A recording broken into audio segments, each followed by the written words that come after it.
Hi guys, welcome to Story Time with Jen.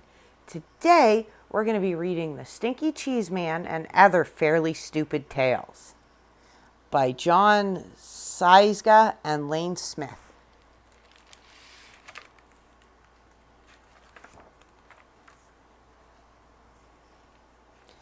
I have found a kernel of wheat, said the little red hen. Now who will help me plant this wheat? Where is that lazy dog? Where is that lazy cat? Where is that lazy mouse?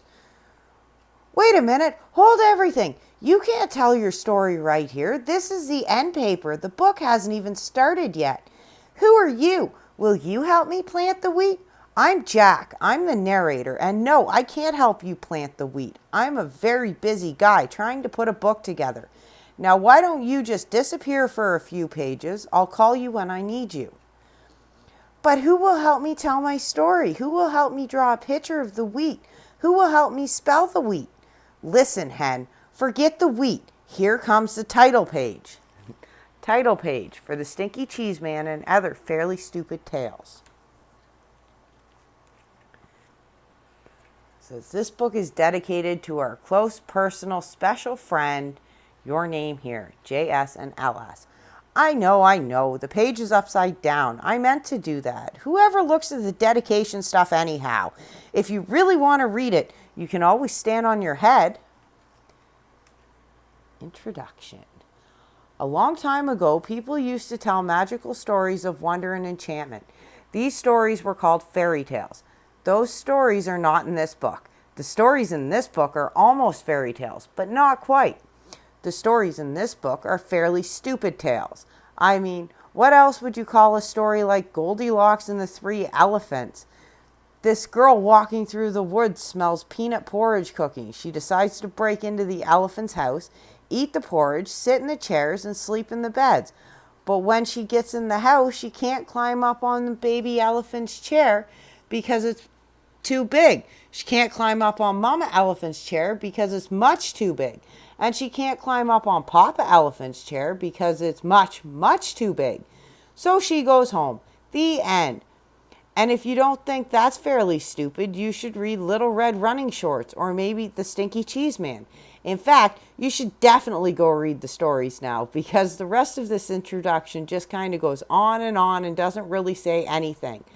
I stuck it on to the end here so it would fill up the page and make it look like I really knew what I was talking about. So stop now. I mean it. Quit reading. Turn the page. If you read this last sentence, it won't tell you anything. Jack, up the hill, fairy tale forest. Surgeon General's warning. It has been determined that these tales are fairly stupid and probably dangerous to your health. Chicken Licken. Once upon a time, Chicken Licken was standing around when a piece of something fell on her head. She wasn't the brightest thing on two legs, so she started running around in circles clucking, "The sky is falling! The sky is falling! We must tell the president!" Chicken Licken ran to her friend Ducky Lucky and clucked, "Ducky Lucky, Ducky Lucky, the sky is falling! The sky is falling! We must tell the president!" "Let's go!" quacked Ducky Lucky. Chicken Licken and Ducky Lucky ran to their friend Goosey Lucy and yelled, "Goosey Lucy, Goosey Lucy, the sky is falling, the sky is falling. We must tell the president." "Let's go," honked Goosey Lucy. Chicken Licken, Ducky Lucky, and Goosey Lucy ran to their friend Cocky Locky and yelled, Cocky Locky, the sky is falling, the sky is falling. We must tell the president." "Let's go," crowed Cocky Locky. Wait a minute, cried Jack the narrator. I forgot the table of contents. "Hey, you're not in this story," said Chicken Licken. "I know," said Jack the narrator, "but I came to warn you. The table of contents is..." "The sky is falling, the sky is falling," clucked Chicken Licken. "We must tell the president." So Chicken Licken, Ducky Lucky, Goosey Lucy, and Cocky Locky ignored Jack the narrator and ran off to catch a plane to Washington.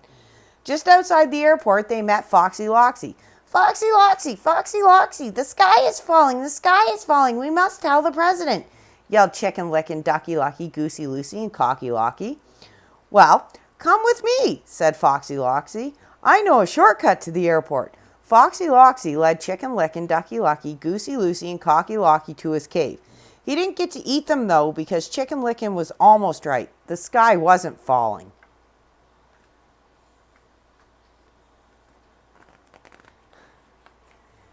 The table of contents was, it fell and squashed everybody. The end. Table of contents. Chicken Licken, the princess and the bowling ball, the really ugly duckling, the other frog prince, Little Red Running Shorts, Jack's bean problem, Cinder Rumpelstiltskin, the tortoise and the hare, and the Stinky Cheese Man. And the boy who cried cow patty. And the princess and the bowling ball. Once upon a time, there was a prince. And this prince's dad and mom, the king and queen, somehow got it into their royal heads that no princess would be good enough for their boy unless she could feel a pea through 100 mattresses. So it should come as no surprise that the prince had a very hard time finding a princess. Every time he met a nice girl, his mom and dad would pile 100 mattresses on top of a pea and then invite her to sleep over. When the princess came down for breakfast, the queen would ask, "How did you sleep, dear?" The princess would politely say, "Fine, thank you." And the king would show her the door. Now this went on for 3 years, and of course, nobody ever felt the pea under 100 mattresses. Then, one day, the prince met the girl of his dreams. He decided he'd better do something about it. That night, before the princess went to bed, the prince slipped his bowling ball under the 100 mattresses. When the princess came down for breakfast the next morning, the queen asked, "Well, how did you sleep, dear?" "This might sound odd," said the princess, "but I think you need another mattress. I felt like I was sleeping on a lump as big as a bowling ball." The king and queen were satisfied. The prince and princess were married, and everyone lived happily, though maybe not completely honestly, ever after. The end. The really ugly duckling. Once upon a time, there was a mother duck and a father duck who had 7 baby ducklings. 6 of them were regular-looking ducklings. The 7th was a really ugly duckling. Everyone used to say, "What a nice-looking bunch of ducklings, all except that one. Boy, he's really ugly." The really ugly duckling heard those people, but he didn't care. He knew that one day he would probably grow up to be a swan and be bigger and look better than anything in the pond. Well, as it turned out, he was just a really ugly duckling, and he grew up to be just a really ugly duck. The end. The other frog prince. Once upon a time, there was a frog. One day, when he was sitting on his lily pad, he saw a beautiful princess sitting by the pond. He hopped in the water, swam over to her, and poked his head out of the weeds. "Pardon me, oh beautiful princess," he said in his most sad and pathetic voice. "I wonder if you could help me." The princess was about to jump up and run, but she felt very sorry for the frog with the sad and pathetic voice. So she asked, "What can I do to help you, little frog?" "Well," said the frog, "I'm not really a frog, but a handsome prince who was turned into a frog by a wicked witch's spell. And the spell can only be broken by the kiss of a beautiful princess." The princess thought about this for a second, then lifted the frog from the pond and kissed him. "I was just kidding," said the frog. He jumped back into the pond, and the princess wiped the frog slime off her lips. The end. Little Red Running Shorts. "Okay, I've got things running smoothly now," said Jack the narrator. "And this next story is even better than the last 3. See, it's about this girl who runs very fast and always wears red running shorts. That's where her name comes from. Get it? So anyway, this girl is running to her granny's house when she meets a wolf.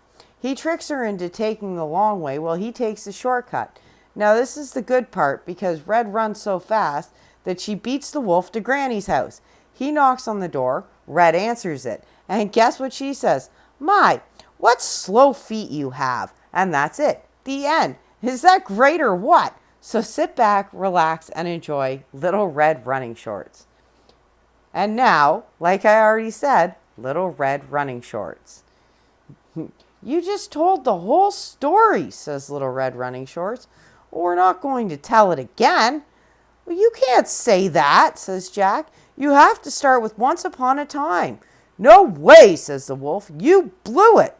But you guys are next. Look at the title at the top of the page. Little Red Running Shorts. That's you. Let's go, Wolf. We're out of here. Wait, you can't do this. Your story is supposed to be 3 pages long. What do I do when we turn the page? I planted the wheat. I watered the wheat. I harvested the wheat. Now do I get to tell my story? Said the little red hen. Say, what's going on here? Why is that page blank? Is that my page? Where is that lazy dog? Where is that lazy cat? Where is that lazy mouse? How do they expect me to tell the whole story by myself? Where is that lazy narrator? Where is that lazy illustrator? Where is that lazy author? Jack's bean problem. Forget that, hen. Now it's time for the best story in the whole book. My story. Because once upon a time, I traded our last cow for 3 magic beans. And hey, Giant, what are you doing down here? You're wrecking my whole story. I don't like that story, says the giant. You always trick me. Well, that's the best part, said Jack. Fee, fi, fum, for. I have made my own story. Great rhyme, Giant. And I'm sure your story is just as good. But there's no room for it. So why don't you climb back up the beanstalk? I'll be up in a few minutes to steal your gold and your singing harp. I'll grind your bones to make my bread. I knew you'd understand. And there's another little thing that's been bugging me. Could you please stop talking in uppercase letters? It really messes up the page. I will read my story now, said the giant, and he did.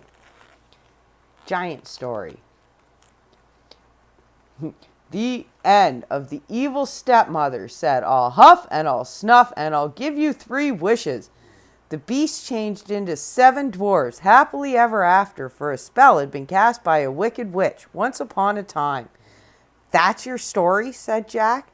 You've got to be kidding. That's not a fairly stupid tale. That's an incredibly stupid tale. That's an unbelievably stupid tale. That is the most stupid tale I ever. Ah!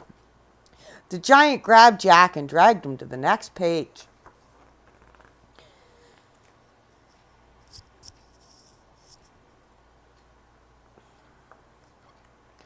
Once upon a time, there was a giant. The giant squeezed Jack and said, Tell me a better story, or I will grind your bones to make my bread. And when your story is finished, I will grind your bones to make my bread anyway. Ho, ho, ho! The giant laughed an ugly laugh. Jack thought, He'll kill me if I do. He'll kill me if I don't. There's only one way to get out of this. Jack cleared his throat and then began his story. Once upon a time, there was a giant. The giant squeezed Jack and said, Tell me a better story, or I will grind your bones to make my bread. And when your story is finished, I will grind your bones to make my bread anyway. Ho, ho, ho!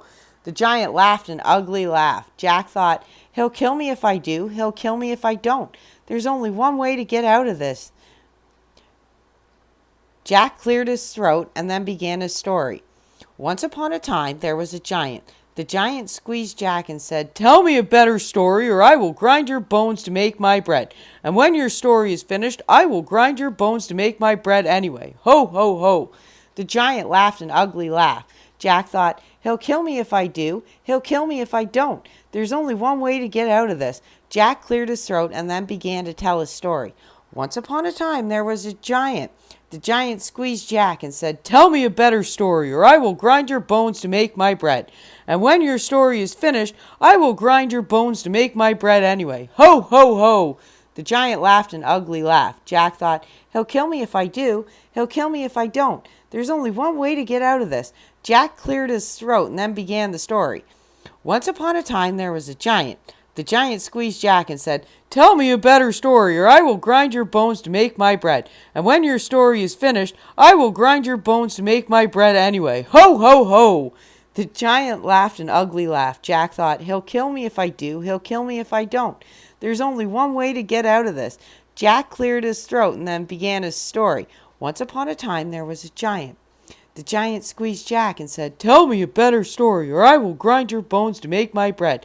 And when your story is finished, I will grind your bones to make my bread anyway. Ho, ho, ho." The giant laughed an ugly laugh. Jack thought, "He'll kill me if I do, he'll kill me if I don't. There's only one way to get out of this." Jack cleared his throat and then began his story. Once upon a time there was a giant. The giant squeezed Jack and said, "Tell me a better story, or I will grind your bones to make my bread. And when your story is finished, I will grind your bones to make my bread anyway. Ho, ho, ho." The giant laughed an ugly laugh. Jack thought, "He'll kill me if I do, he'll kill me if I don't. There's only one way to get out of this." Jack cleared his throat and then began his story. Once upon a time there was a giant. The giant squeezed Jack and said, "Tell me a better story, or I will grind your bones to make my bread. And when your story is finished, I will grind your bones to make my bread anyway. Ho, ho, ho." The giant laughed an ugly laugh.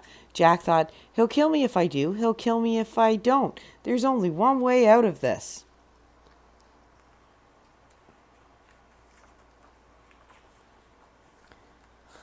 Rumpelstiltskin, or the girl who really blew it. Once upon a time there was a beautiful girl named Cinderella who lived with her wicked stepmother and two ugly stepsisters. These step relatives were not only wicked and ugly, they also made Cinderella clean the house every day. One day, the local prince announced that he was holding a fabulous ball at his castle. Everyone was invited. The stepmother and stepsisters got all dressed up to go, but as usual, they made Cinderella clean the house, so she didn't have time to get ready. After the stepmother and stepsisters left for the ball, Cinderella sat down and began to cry. Just then, a little man appeared. "Please don't cry," he said. "I can help you spin straw into gold." "I don't think that will do me much good," said Cinderella. "I need a fancy dress, glass slippers, and a coach." "Would you like to try and guess my name?" said the clever little man. Cinderella looked at him. "No, not really." "Come on, do you think it's Chester?" "If you don't have a dress, it doesn't really matter." "Oh, just guess a name, any name." "I'm not supposed to talk to strangers," said Cinderella. Then she closed the door and left the little man standing outside screaming, "Rumpelstiltskin! Rumpelstiltskin! Rumpelstiltskin!" When the stepmother and stepsisters got home from the ball, Cinderella told them about the strange little man.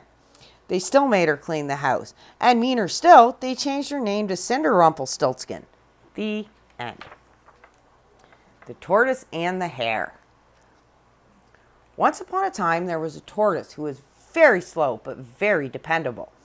He would always get where he set out to go. It just took him longer than most people. One day, Rabbit saw Tortoise walking slowly but surely down the road and said, "Tortoise, you are so slow I could probably grow hair faster than you run." "Oh, yeah?" said Tortoise slowly. "Yeah," said Rabbit. So they decided to race. On the day of the big race, Tortoise and Rabbit lined up at the starting line. Owl said, "On your mark, get set, grow!" Tortoise started to run. Rabbit started to grow his hair. Tortoise ran. Rabbit grew his hair. Tortoise ran. Rabbit grew his hair. Tortoise ran. Rabbit grew his hair. Tortoise ran. Rabbit grew his hair. Tortoise ran. Rabbit grew his hair. Tortoise ran. Rabbit grew his hair. Tortoise is still running. Rabbit is still growing his hair. Not the end. The Stinky Cheese Man. Once upon a time, there was a little old woman and a little old man who lived together in a little old house. They were lonely, so the little old lady decided to make a man out of stinky cheese. She gave him a piece of bacon for a mouth and 2 olives for eyes and put him in the oven to cook. When she opened the oven to see if he was done, the smell knocked her back. "Phew! What is that terrible smell?" she cried. The Stinky Cheese Man hopped out of the oven and ran out the door calling, "Run, run as fast as you can. You can't catch me. I'm the Stinky Cheese Man." The little old lady and the little old man sniffed the air. "I'm not really very hungry," said the little old man. "I'm not really all that lonely," said the little old lady. So they didn't chase the Stinky Cheese Man. The Stinky Cheese Man ran and ran until he met a cow eating grass in a field. "Wow, what's that awful smell?" said the cow. The Stinky Cheese Man said, I've run away from a little old lady and a little old man, and I can run away from you, too. I can. Run, run, run as fast as you can. You can't catch me. I'm the Stinky Cheese Man. The cow gave another sniff and said, I'll bet you could give someone 2 or 3 stomach aches. I think I'll just eat weeds. So the cow didn't chase the Stinky Cheese Man either. The Stinky Cheese Man ran and ran until he met some kids playing outside school. Gross, said a little girl. What's that nasty smell? I've run away from a little old lady and a little old man and a cow, and I can run away from you, too. I can. Run, run as fast as you can. You can't catch me. I'm the Stinky Cheese Man. The little boy looked up, sniffed the air, and said, if we catch him, our teacher will probably make us eat him. Let's get out of here. So the kids didn't chase the Stinky Cheese Man either. By and by, the Stinky Cheese Man came to a river with no bridge. How will I ever cross this river? It's too big to jump, and if I try to swim across, I'll probably fall apart, said you-know-who. Just then, the sly fox, who shows up in a lot of stories like these, poked his head out of the bushes. Why, just hop on my back and I'll carry you across, Stinky Cheese Man. Well, how do I know you won't eat me? Well, trust me, said the fox. So the Stinky Cheese Man hopped on the fox's back. The fox swam to the middle of the river and said, Oh, man, what is that funky smell? The fox coughed, gagged, and sneezed, and the Stinky Cheese Man flew off his back and into the river, where he fell apart. The end. Shh, be very quiet. I moved the end paper up here so the giant would think the book is over. The big lug is finally asleep. Now I can sneak out of here. Just turn the page very quietly, and that will be the... I found the wheat. I planted the wheat. I grew the wheat. I harvested the wheat. I ground the wheat. I made the dough. I baked the bread, said the little red hen. And did anyone help me? Did anyone save space for my story? So now, said the little red hen, who thinks they're going to help me eat the bread? Bread? Said the giant. Eat, said the giant. The end.